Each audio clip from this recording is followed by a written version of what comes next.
Here are some stretches and exercises for any golfers who are finding it obviously impossible to get out onto the course and feeling yourself stiffening up in the meantime. What we want is for you to be able to get straight back out there and get playing as soon as possible without getting any injuries, without feeling as if you're stiff, or without your gameplay really being affected. So here are 4 main exercises and stretches that you can use to help you make sure that you stay nice and fit. The first one that we're going to do is the waiter's bow. Now this is a test to check the length of the backs of the thighs here, but we're using it in order to help address the ball properly. So if we are tight in the back of the thighs, when we lean forward to address the ball, we find ourselves buckling through the back rather than keeping a straight back. The way that we can test this is by taking hold of a scrap of skin at the lumbar spine, so just in between your thumb and your forefinger here. Hold on to that scrap of skin, keep the back straight and tip forward at the hips. Now that's about a 50-degree angle, and that would denote a good hamstring length. I can come all the way down to about a 90-degree angle and the skin is still held between my thumb and my forefinger. But if I go any further than that, I'll find that the skin will just come out in between the thumb and the forefinger because I'm arching and buckling through the back. So what we want to be able to do is hold on to that scrap of skin and take that forward lean. So if you're about here, you're probably doing okay. You've probably got good enough hamstring length for your shot to be played. But if you find that you can't get that far down, then this flexibility through the backs of the thighs is affecting your game. The really easy exercise you can do to help increase that length without causing yourself any strain is to keep the back nice and straight, hold on to something for support and come into some leg swings. We're going to swing the leg back behind and up in front. I'm keeping the back nice and straight here. And each time I kick that leg up in front, I'm very gently stretching through the muscles in the back of the thigh. So you would do about 20 on one side, and then you would change and do about 20 on the other. It shouldn't hurt, you shouldn't feel any pain at all. If you do stop, don't do it. But you would do it on both legs, and you can do that every day. Okay, the second stretch that we're going to look at, again, this is all about getting into that addressing the ball. So when you address the ball, you've got to take your hands up into that backswing, but you've got to still be looking at the ball. This means that you need to have good neck rotation, because that's essentially what you're doing. You're here, but the torso's here, so your chin is coming over towards your shoulder. So we're going to look at a test called the sweetheart test. This is where you bring one hand over the arm of your significant other. I'm a bit lonely here, but you can pretend. So here's my arm around my friend here. I'm standing up tall, and I'm going to turn my head away from my friend. Now I can get my chin just about level with my shoulders, so I've got pretty good neck rotation here.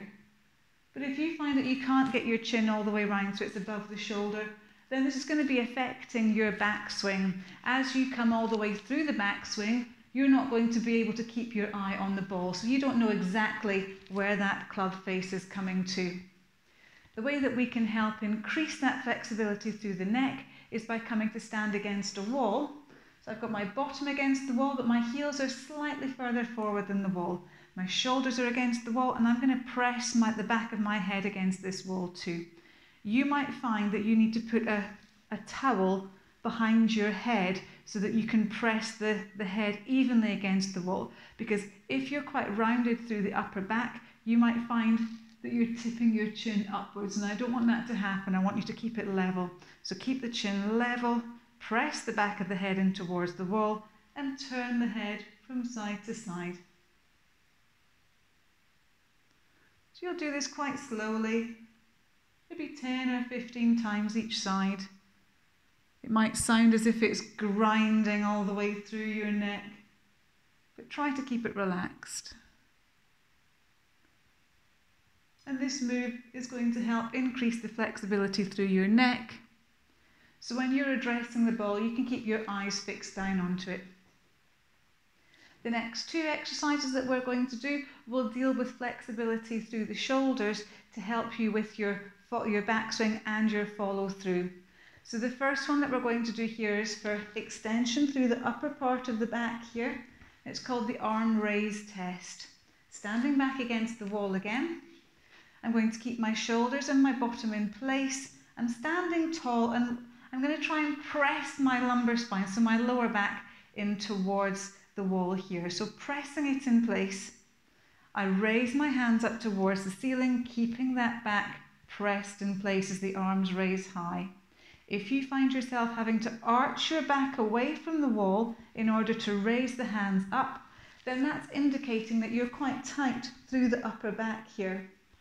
Now, if you're tight through the upper back, you're going to struggle to get a clean movement into the backswing or into the follow through. So it's going to affect both of these parts of your fitness and parts of your golf. In order to help relieve this tension, in order to loosen up through the upper back, you can bring your hands in behind your head and you can arch backwards. Now, if you do this leaning over a chair, you're going to find that you get an even better effect from this move. So I don't have a chair to hand right now, I'm just showing you the arch. You can see in the mirror there, just arching back behind and returning. So I'll show you from side on.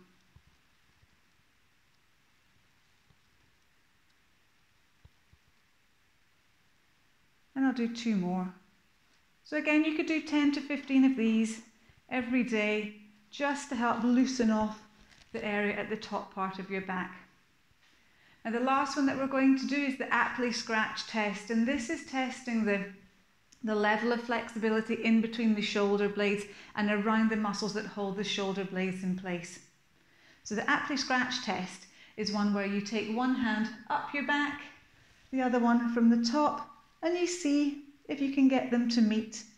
If they can meet, you've got good flexibility here, but I'm going to show you what happens when I try and do this on the other side, just to show you the difference between one hand and the other. I'm miles away here and I really can't get any closer. So you might find that you're very different on one side to the other as well. Now, if you have a good range of flexibility with this movement, you can be pretty sure that when you come into your backswing, you can hold that elbow in place and get the elbow back behind.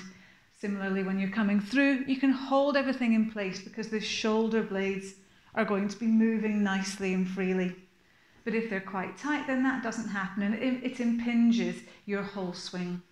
So in order to help relieve this, in order to help build more flexibility through your shoulder blades, you can do dynamic back slaps. Dead simple. Slap, slap. Don't hurt yourself, don't want any bruising. I'll turn so you can see it in the mirror again here. Nice and loose, it's like that leg swing you did earlier. It's just a dynamic mobilizer. You're not trying to strain anything, you're just gradually building up that flexibility through the shoulders, and you could do about 20 of these. So my recommendation is to try some of these tests and try some of these exercises. If you make a note of how you feel you did in the test the first time, and then do the exercises for a couple of weeks, come back and test again and see if you find that you're building up a bit of flexibility there. That's going to give you a bit more confidence that when you get back onto the golf course, you're going to be raring to go. Okay, so thank you for watching, and send me a note, tell me how you get on. Okay, bye.